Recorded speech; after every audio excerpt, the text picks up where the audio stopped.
end. About a fairly deep hole of 10-1 they've got themselves dug into here.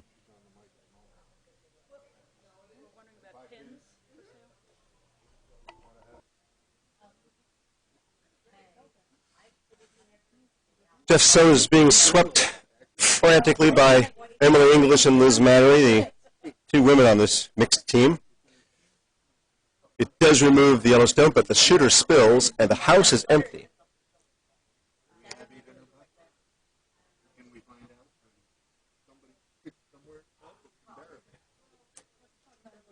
And now Mike is going to go after the only redstone on the sheet, peel the red guard. Elizabeth, the third, on the fifth Yellowstone of the end. And this is going to be a bit wide. That may have caught a channel there on the center line. It just not curled. So the red guard remains, which gives the red team a spot to hide a stone. The control third, Liz Mattery, is now in the hack. She's going to try to put a draw down behind that red stone.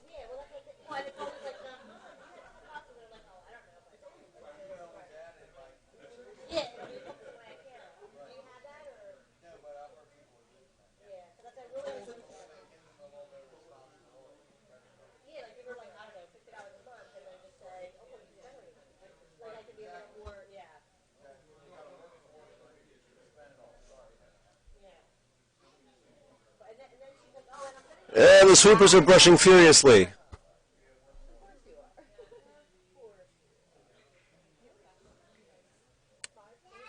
It's going to come up short.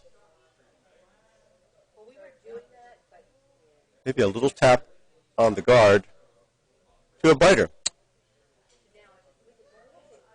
No hesitation. Mike steps up, calls the hit.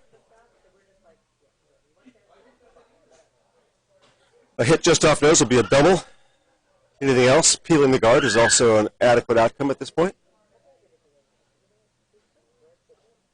They're coming with an in-turn at it this time, after that flash coming with the out-turn.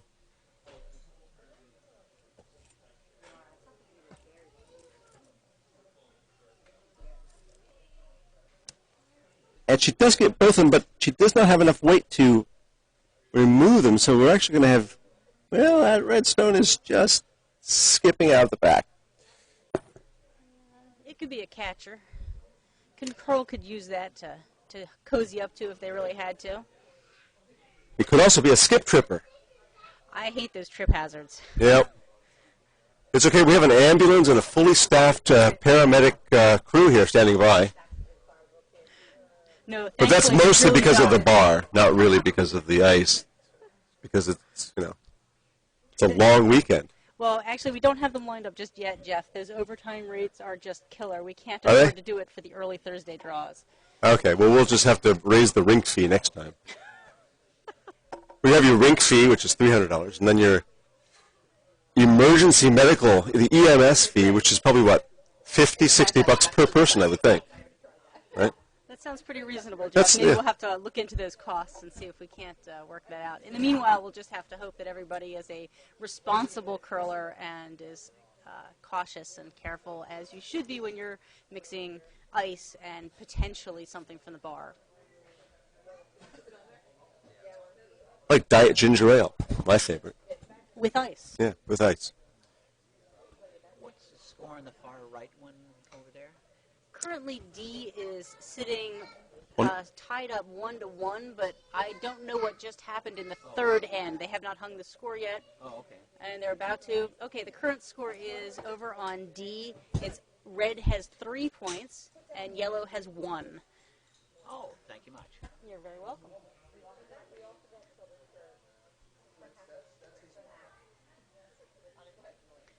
As you can probably tell, I was answering a question from the crowd regarding what the score is. The scoreboard is a elusive beast, and until somebody helps figure out how to read them, some of our spectators are going to need a little assistance, and that's great that they are able to come up and ask.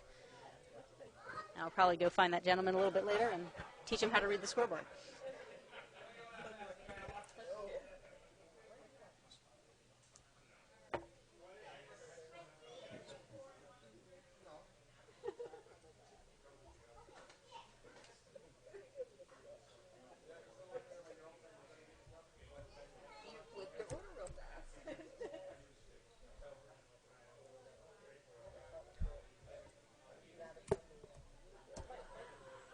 Shane, I think that's an excellent point you just brought up regarding hitting when you're down a bunch of points.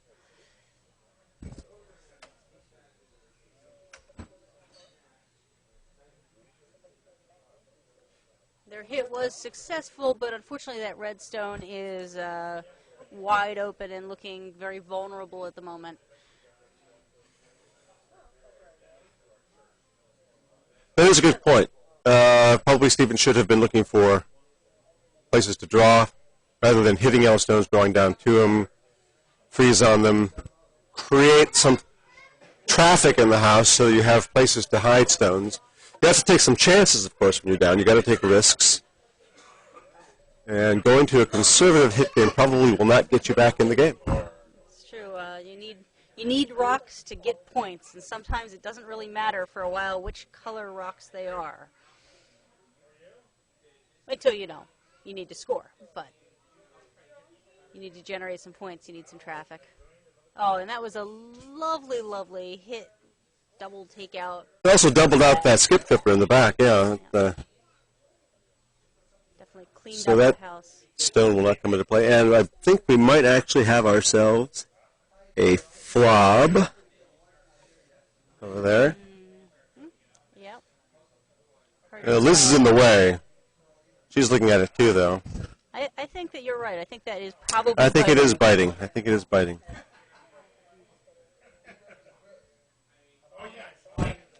So Stephen Erickson, the skip, who's down 10-1, comes back to the hack, frankly looking philosophical, I think.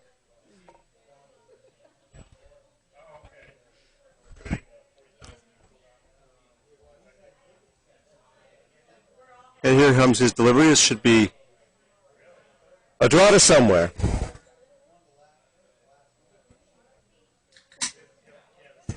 Jeff and Emily are applying the brushes now. They seem to like the weight, giving it an adjustment at the end. Maybe coming up short, which would be unfortunate in this situation.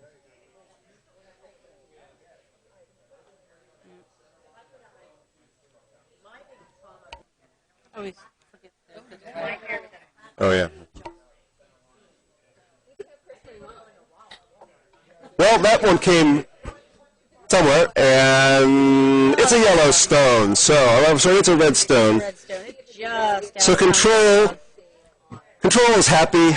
They seem to have hung that second point on the board and are frankly kind of relieved. I think they might know at this point that they are going to go try to win the second event, and are just trying to have some fun here on the first draw of the first day of the 2011 Kaiser at the Potomac Curling Club.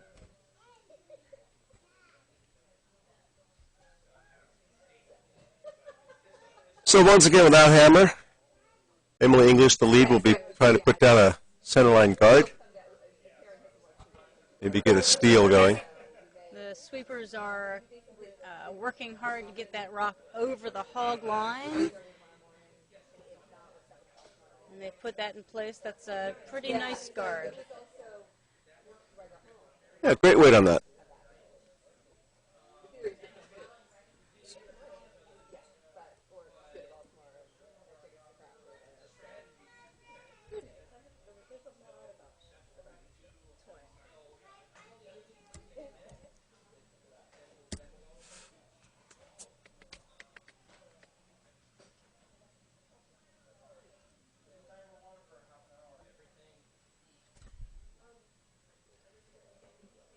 Wow, that was a lovely, lovely draw around. Just a little deep, but they needed to sweep it all that way and clear the guard up front. They did a nice job getting around it. And you know what? They're just as happy to throw that through.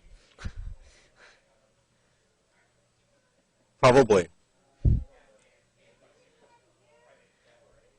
I was a little surprised to see them throwing the draw to start with, so it all works out in the end.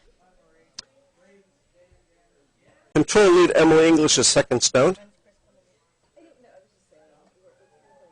They'll come around, draw behind that guard that they put down.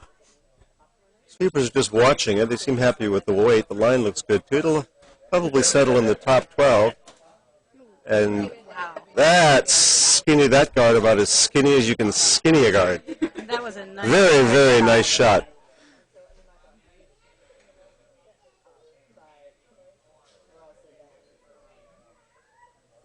And Mike has called for a drawdown to the red rock. I'm kind of surprised. I think I would try to tick that guard.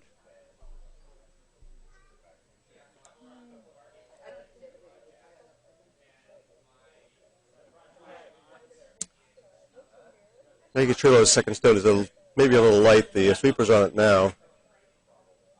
And this actually looks very, very nice.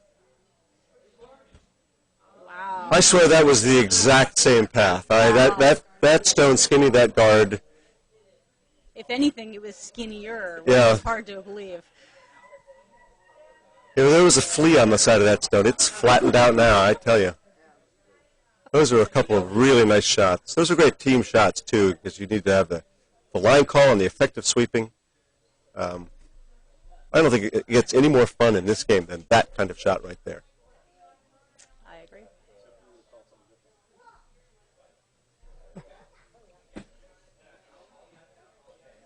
There's a peanut gallery here, in case you didn't know. I can verify that it is full of peanuts.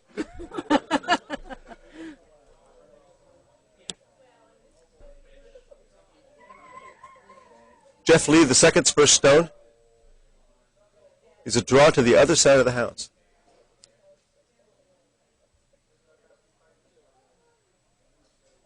Comes a little deep, going to settle in the back 12, just halfway in the house. A backbiter, by any other word. Yep.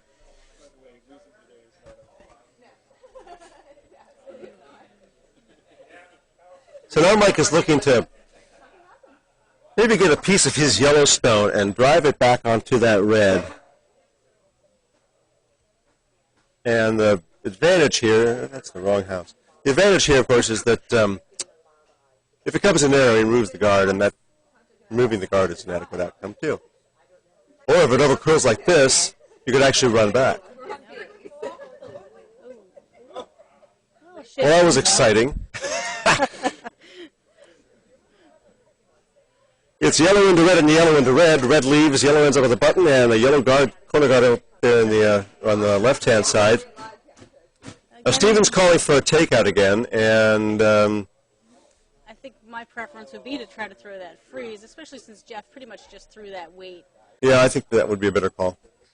But we're not out there, and, the Worm Room is a comfortable place to watch this game from. I've never been wrong from here. And when I sit here, it's amazing.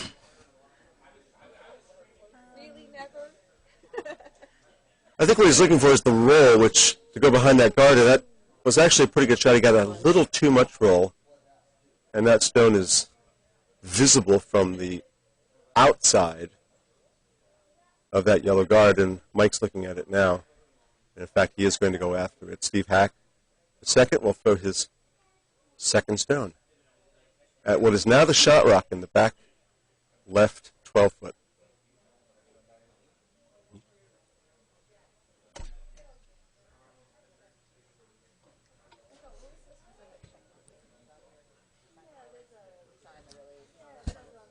It's kind of down weight. We're going to get a top-down view of it here.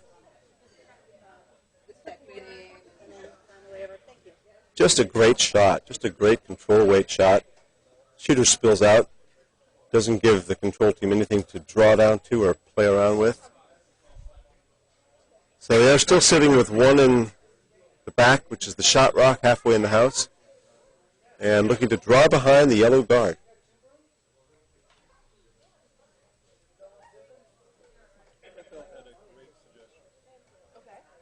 Kuzmatori III, throwing her first rock of the end.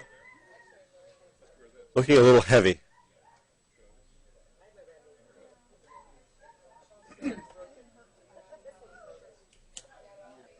Just a little on the juicy side there.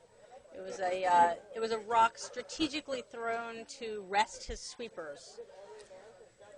That's a good long-term strategy, considering it's the first day of the Bonspiel. That's exactly right. You don't want to wear out your sweepers on the first day.